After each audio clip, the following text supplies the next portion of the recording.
நமக்கு ஒரு பாலகன் பிறந்தார், நமக்கு ஒரு குமாரன் கொடுக்கப்பட்டார். கர்த்தத்துவம் அவர் தோளின் மேல் இருக்க, அவர் நாமம் ஆலோசனை நித்திய பிதா சமாதான பிரபு எனப்படும். ஆமென். அல்லேலூயா. கிறிஸ்மஸ் என்றாலே இந்த செய்தியை தான் எல்லாரும் கொடுத்தாக வேண்டியது இருக்கிறது. அல்லேலூயா. வருஷமெல்லாம் நம்ம அந்த செய்தியை கேட்கிறோம். ஆனாலும் கர்த்தர் நமக்குள்ளாய் உண்மையாய் பிறந்திருக்கிறாரா என்பது நம்ம ஒவ்வொருவருக்கும் தான் தெரியும். ஆமென். அல்லேலூயா. இங்கே நான் எல்லாவற்றையும் உங்களிடத்தில் சொல்ல நேரமில்லை. 3 காரியத்தை உங்களுடைய சமூகத்தில் வைத்துவிட்டு ஜெபித்து கடந்து போகலாம் என்று நினைக்கிறேன். ஆமென். அல்லேலூயா. அல்லேலூயா. நமக்கு ஒரு பாலகன் பிறந்திருக்கிறார், குமாரன் கொடுக்கப்பட்டிருக்கிறார். கர்த்தத்துவம் அவர் தோளின் மேலுக்கானால் அவர் நாமம் அதிசயமானவர். அவர் ஆலோசனை கொடுக்கிற கர்த்தர், வல்லமையுள்ள தேவன், நித்திய பிதா, சமாதான பிரபு. ஆமென். அல்லேலூயா.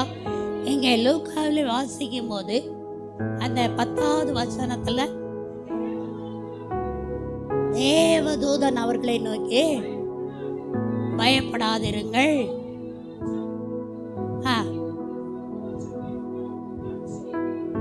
மிகுந்த சந்தோஷத்தை உண்டாக்கும் என்ன செய்தீங்க? எல்லாம் வாயை திறக்கணும். என்ன செய்தி? நற்செய்தி. இன்னைக்கு நற்செய்தியை எங்கேயும் கேட்கவும் முடியல. அல்லேலூயா. எதில் பார்த்தாலும் வேதனைக்குரிய செய்திகளும் துக்கத்துக்குரிய செய்திகளும் தான் இருக்கிறது, துர்ச்செய்திகள் தான் இருக்கிறது. அல்லேலூயா. ஆனால் தேவனாய கர்த்தர் இந்த பூமியிலே பிறக்கும் போது என்ன செய்தி வந்தது? நற்செய்தி வந்தது. தேவனாய கர்த்தர் அந்த நற்செய்தியாகவே, அந்த நற்செய்தி வழியாய் நம்ம நடத்தும்படியாகவே நம்மளையும் நற்செய்திக்குள்ளாய் வைத்திருக்கிறார். அல்லேலூயா. அல்லேலூயா. அல்லேலூயா. தேவனுடைய வாழ்க்கையிலே அவர் இந்த பூமியில இருந்த நாட்களில் துர்ச்செய்திக்கு அங்கே இடமே. எங்கே போனாலும் சரி, அவருக்கு வேதனை வந்தாலும், பாடுகள் வந்தாலும், உபத்திரங்கள் வந்தாலும், அவமானங்கள் வந்தாலும், அவர் எல்லாவற்றையும் சகித்து அவரை பார்த்து எல்லோரும் நற்செய்தி சொல்லும்படியால், சாட்சி சொல்லும்படிதான் அவர் வாழ்ந்தார். ஆமென். அல்லேலூயா.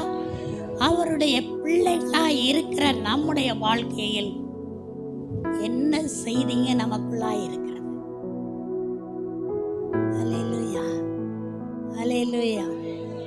நாம் எத்தனை பேர் நற்செய்திகளாய் வாழ்ந்து கொண்டிருக்கிறோம்? நம்முடைய வாழ்க்கையிலே நற்செய்தி இருக்கிறதா?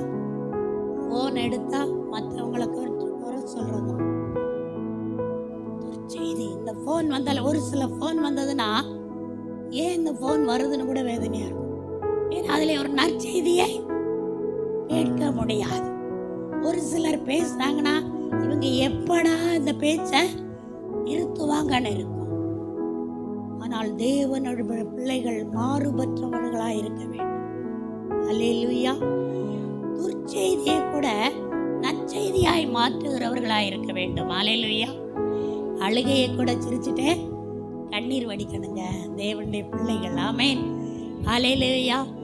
சேகர் நடத்தும் போது சொன்ன, அவங்க துக்க நாட்கள் முடிந்தவோ. அல்லேலூயா. அல்லேலூயா.